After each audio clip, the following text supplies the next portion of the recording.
creating with your child smart art weavings. So most of us, I think, probably do not weave our own clothing or bedding supplies. So is there really a reason for children to learn how to weave in our day and time? Hi, I'm Dr. K.P. McKee, founder and executive director of A Spacious Place Creativity and Spirituality Center, and this is my resident child. Hi, Dr. Ariel McKee, actual child, and luckily has not been fired from that position as of yet. Exactly. And I'm aware that we don't have our glue stick out, but why don't we just get a glue bottle there? We'll use that for now. So why don't we just get right into this, and while we're talking about it, you want to tell them how we think about questions and comments? Absolutely. If you have any questions about this video, please feel free to comment on the video itself or to ask them on our Facebook page, our Twitter. You can send a Facebook message or DM if you would prefer private, or you can email us if you have questions about our offerings in general. The email is contact@aspaciousplace, all one word, ASPACIOUSPLACE.com.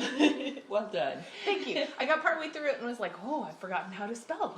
That's a lot of letters. Good job. Okay, let's just get right into it with our supplies. You're going to want construction paper in a variety of sizes. And we also like to have some white paper in case we want to do any drawing or coloring on some. And then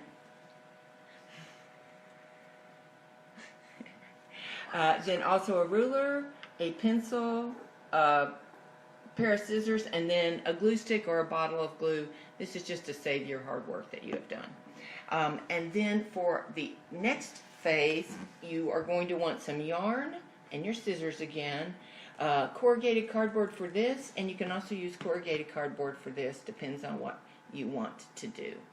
So the reason that we're interested in doing weaving is because not only is it good for our souls and refreshes us, but it also helps us get smarter in a lot of different ways, and we're going to talk about what those ways are as we go through this a little bit. So I'm just going to move this aside for now, and we'll get back to that. And we're going to start with this. So you're going to want, this is simplified Swedish hearts. Actual Swedish hearts are a lot more involved in the actual form a little pocket. And that's something you can do once you have more practice with weaving. This is a great way to start. So what you're going to do is you're going to take 2 sheets of construction paper in different colors. And you're going to turn them this way and then do an arc this way. And I like to put one on top of the other so that they match. And then you're going to use your ruler and measure off evenly so that you have some strips that you can weave through. And that would be another time we're cutting them at the same time. Saves you time and makes them match. Yes, working smarter, not harder, exactly.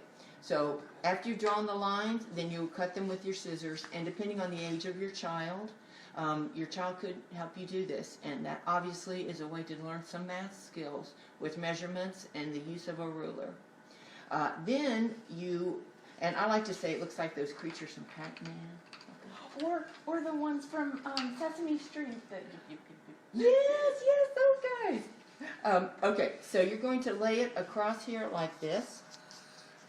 And then what I like to do is to fold back. I'm going to turn this piece over because we had a cut there. All right, I like to fold back all the ones I'm not using because this is like a first weaving experience, and this helps us focus just on the piece that we're weaving through. All right. Okay, so this is where we're going to be getting into some language skills, language development, and also patterning skills, science development, and mathematics again. So we're going to learn about over and under and the use of opposites.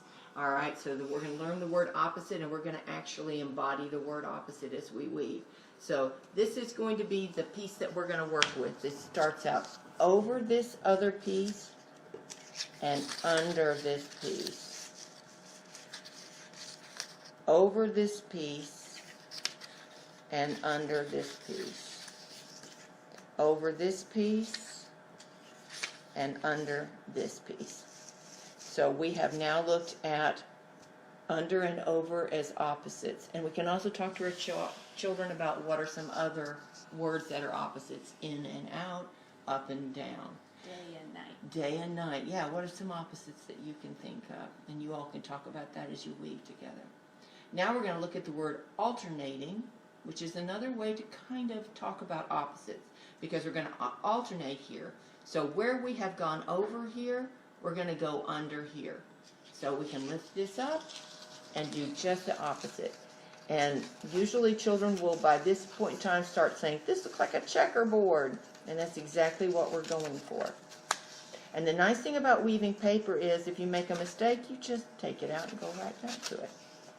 And I am used to teaching this as over and under, but we were recently doing some weaving with a child who found it helpful, for himself anyway, when it was time to go under, to yell dive at the paper and dive it under. So if your kid is a big swimmer or just really likes yelling at paper, that's another way to teach weaving. And we love that kind of enthusiasm. Yeah. Yes. All right. All right, well, would you like to do some diving here? And once we get done, you can either use your glue bottle or your glue stick to seal all the ends so that it doesn't come up. I would not do that until the very end, because lots of times, like I said, we need to do a little rethinking. So once she gets done here, we are going to glue all of that down. I'll let you do it. You are masterful with the glue. Ooh. I believe in you. And we're going to move on to our next weaving project. So after we have become more comfortable with basic weaving, then we can move on to more involved weaving. And with this one's a pretty complicated way to do it. We can simplify it some. This is African kente cloth, and it's from the country of Ghana, the Ashanti people. So we are working with cultural appreciation and cultural awareness with this, as well as working on our large and fine muscle control, which is another benefit of weaving. So I did this the hard way, and there's many ways to do it. You don't have to do it the hard way. So I did the lines vertically that I cut here with an X-Acto knife in preparation for this activity for the group we were doing it. I always rule off both ends so that my cuts end at the same place. But you can also rule off this way and do your lines this direction. What you want to do when you're going to then cut some strips, so if your cut lines are short, your weaving lines have to be long. If your cut lines are long, then your weaving strips will be short. Does that make sense? It does. Okay. So with the kente cloth, with this one, we also started with gold paint and did a paint roller with that as an added piece, because gold is really something that's beautiful and important in this culture. And then I colored these because colors have different meanings in kente cloth culture. I'm just going to show you with this one how you would basically weave, and it's the same thing that we just did, where we dive and rise. And with this one, we like to give them the option of how many they're going to weave through, because some people like to really challenge themselves and fill the board, and others get kind of worn out sooner and they need to have an experience of success, so that is absolutely fine too. Again, we're looking at measurements, how many of these will fit within the space, keeping our measurements equal here. When you get more comfortable with paper weaving, you can actually kind of mix it up and make these wavy lines or different amounts and just see what happens and what you come up with. But again, we're working with that, and then we're going to do the opposite here. So we're doing opposite and alternating, and I'll get Ariel to start that. So we are on top here, so what are we doing to alternate? Under, and then over, and then dive. Surface or rise. In the Ashanti culture, white and black are very important colors. They were originally the colors of kente cloth. The story is there were two brothers who were walking along and spied a spider's web and were just amazed at the intricacy and beauty of the spider's web. And they came home and they said, we want to make cloth that's inspired by that. So it was started with what we call raffia, but over time it became important to make it out of silk, but now you can get it with more affordable fabrics. So it has a very interesting history. So since we're talking about cloth, let's get on to actual weaving with actual fabric now. So to start the weaving process, I like making these weaving wheels. And to do that, all I did was cut this out of corrugated paper, and then I punched a hole in the middle, and I cut discs all the way around, little insets, and we just then wove those back and through, so that now you're all set up for someone to begin. This is the most basic weaving that you can do. And you can use a needle with this if you'd like, but you can also just take a piece of tape and make your own needle. This makes it a little easier for the child to manage. So You can tie it, or you can loop each loop through the next one and pull it. Then you have a woven square that works really well as a pot holder or trivet.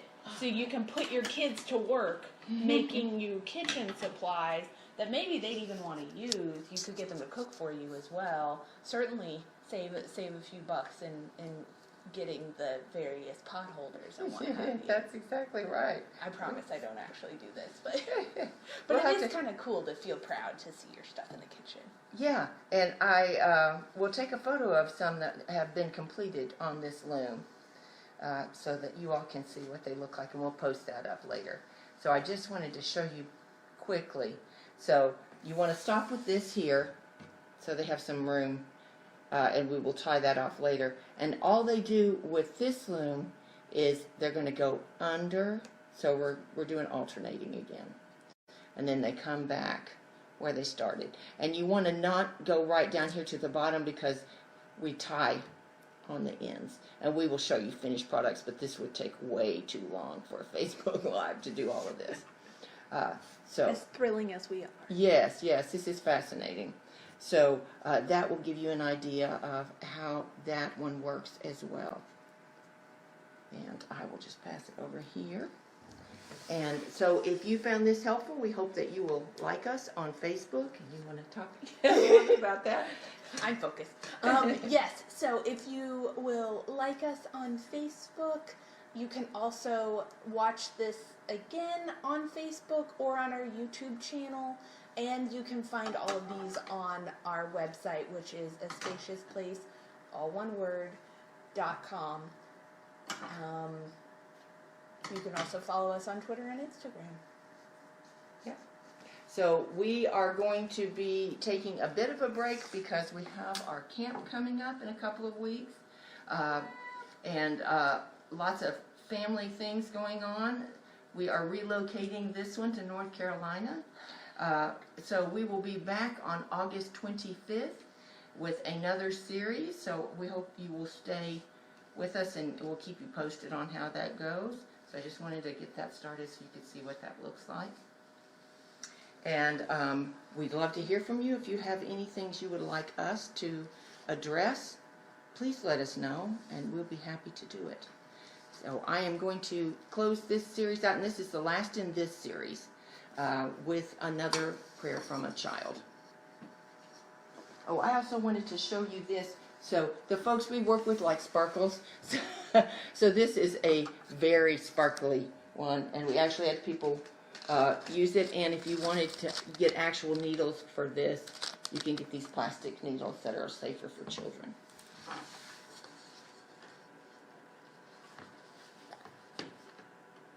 Dear God, how come you didn't invent any new animals lately?